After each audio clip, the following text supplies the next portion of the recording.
ఒక్క ఫోన్ మన జీవితాల్ని తలకిందులు చేసేసింది. అసలు నువ్వు ఆ కాల్ రికార్డింగే చెయ్యకపోయుంటే ఈ పరిస్థితి వచ్చేది కాదు.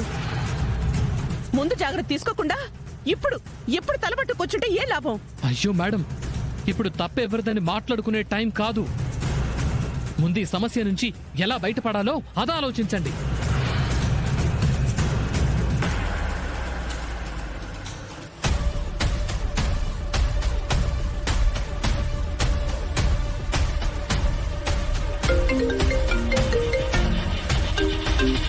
చెప్పు నక్షత్ర. మమ్మీ, ఆ భూమి ఇప్పుడే కమిషనర్ కి ఫోన్ చేసింది. హలో, ఏంటి కమిషనర్ కి ఫోన్ చేసిందా? రేపు ఉదయం 10 గంటలకి కలుస్తానని కూడా చెప్పింది. ఆ చెల్లితో కూడా ఇదే మాట్లాడుతుంది. మమ్మీ, గగన్ ని చంపిన వాళ్ళని వదిలిపెట్టను, రేపు అన్ని సాక్ష్యాలు కమిషనర్ కి ఇస్తానని కూడా చెప్పింది. ఏంటి, కమిషనర్ ని కలుస్తుందా? రేపు ఉదయం 10 గంటలకా? నక్షత్ర, అసలు సరిగా విన్నావా? నువ్వు చెప్పింది నిజమేనా? నా చెవులతో నేను విన్నాను మమ్మీ, అందుకే వెంటనే నీకు ఫోన్ చేశాను. సర్లే, ఉంటా. అయిపోయింది.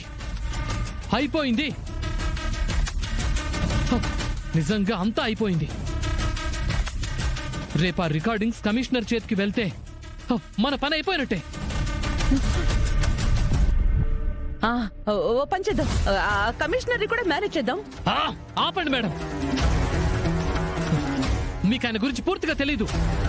ఆ కమిషనర్ మిగతా ఆఫీసర్లా కాదు, చాలా చాలా స్ట్రిక్ట్, చాలా నిజాయితీపరుడు.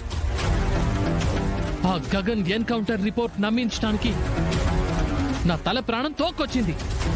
ఇప్పుడు భూమి ఎవిడెన్స్ తో అక్కడికి వెళ్తే నన్ను సస్పెండ్ చేయడు, డైరెక్ట్ గా జాబ్ పీకేసి 4 తన్నేసి జైల్లో కూర్చోబెడతాడు. నా కెరీర్ అంతా అయిపోయింది, నా లైఫ్ అంతా స్పాయిల్ అయిపోయింది. మీరు మీ చేతులతో ఇదంతా చేశారు.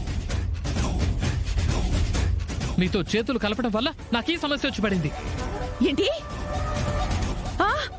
ఇప్పుడు మొత్తం తిప్పి నా మీద తోస్తున్నావా? చెప్పు, భూమి కోసం నువ్వు రాలేదు, దాన్ని పెళ్లి చేసుకుంటే నా ఆశపడింది నువ్వు కదూ.